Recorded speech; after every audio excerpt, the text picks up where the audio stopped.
మాట్లాడవలసిందిగా కోరుతున్నాం.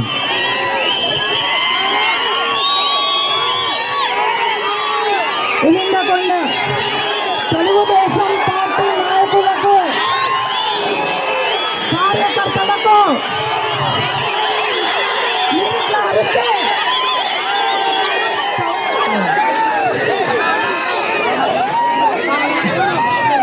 మీరు అరిచినారనుకో, మీరు అరుపులకు ఆ రమణారెడ్డి వినాలి కదండి ఆ మాటలు. అవునా కాదా?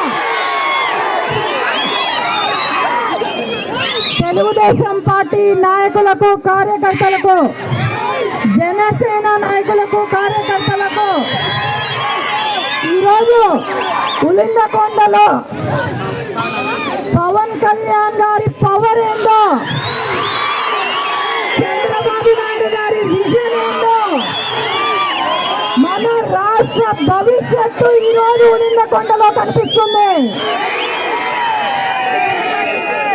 మరి 5 సంవత్సరాలు కష్టపడ్డాం, అనుభవించాం, మనకు ఏది కూడా మంచి జరగలేదు. మళ్ళీ వీళ్ళను తరిమి కొట్టే సమయం ఆసన్నమైంది. మనం అందరం కూడా చూసుకుంటే ఇక్కడ ఎంతో మంది యువత ఉన్నారు.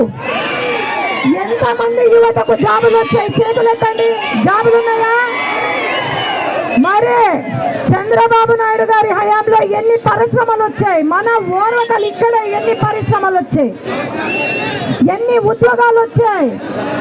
మరి ఇక్కడ వైసీపీ ఎమ్మెల్యే ఎవరైతే ఉన్నారో, లేకపోతే ఎంపీ ఎవరైతే ఉన్నారో, ఒక్క ఉద్యోగమైన మనకి ఇచ్చినారా అని అడుగుతున్నాం. ఉద్యోగాలు ఉన్న ఉద్యోగాలను పీకేసి ఒరిస్సా బీహార్ వాళ్లకు ఉద్యోగాలు ఇచ్చినారు కమిషన్లో కోసం. అట్లాగే మెగా డిఎస్సి ఎక్కడా అని అడిగితే మన పిల్లలు మరుసటి రోజు మెగా డిఎస్సి అని మందు బాటిల్ని వదిలినారు.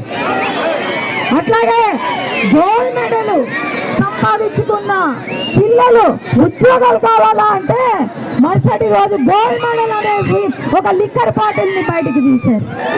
మరి ఆలోచన చేయండి. ఇక్కడ మన ఉలిందకొండలో ఎవడో వాగినాడంట, తెలుగుదేశం పార్టీ ఏమి చెయ్యలేదు అని చెప్పి. మరి వింటున్నాడో లేదో నాకైతే అర్థం కావట్లేదు, కానీ వినాలా? ఓపెన్ ఛాలెంజ్, దమ్ము ధైర్యం ఉంటే, తిండి తింటూ ఉంటే వచ్చి ఇక్కడ మైక్ ఉంది, వచ్చి మరి తెలుగుదేశం పార్టీ ఏం చేయలేదని నా ముందు మాట్లాడమనండి. ఒకటే చెప్తున్నాను, 5 సంవత్సరాలు ఓపిక పట్టాము, ఇంకా చాలు. మన పిల్లల భవిష్యత్తు కోసం, మన మహిళల రక్షణ కోసం, మన రైతుల ఆత్మహత్యలు ఆగడానికి కోసమైనా మనము ఎమ్మెల్యే అభ్యర్థిగా గౌరవ చెరికమ్మను గెలిపించుకోవాలా.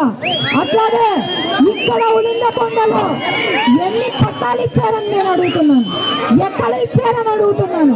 ఎక్కడో శ్మశానాలలో, లేదంటే చెరువులలో. ఈడ పక్కన చెరువు కూడా కబ్జా చేస్తున్నారు. అవునా కదా? ఇంకా చెరువు కూడా కనపడదు.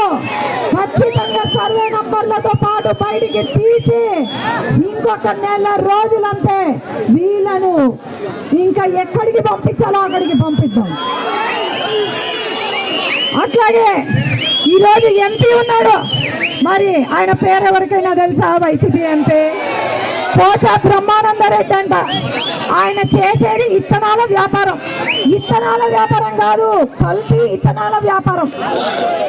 మరి అటువంటి వ్యక్తికి మళ్ళీ జగన్మోహన్ రెడ్డి మళ్ళా ఎంపీ టికెట్ ఇచ్చినాడంటే ఆలోచన చేయండి మీరంతా.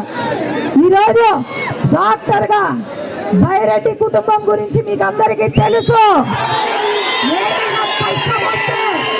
మీ వెంట ఉండే వాళ్ళం మేము, బైరెడ్డి ఫ్యామిలీ. ఆ బైరెడ్డి కూతురుగా ఈరోజు మీ ముందుకు వచ్చాను. కాబట్టి నా పైన నమ్మకం ఉంచి ఈసారి 2 ఓట్లు సైకిల్ గుర్తుకి ఓటు వేయాల్సిందిగా కోరుతున్నాను. ఎందుకంటే ఎంపీగా మాట్లాడగలుగుతాను పార్లమెంట్ లో. నచ్చకపోతే నో అంట, ఎస్ అంటే ఎస్.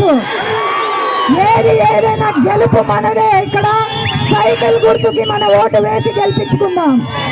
ఒకటే మనం మాట్లాడాల్సింది, సైకో పోవాలి, సైకో పోవాలి.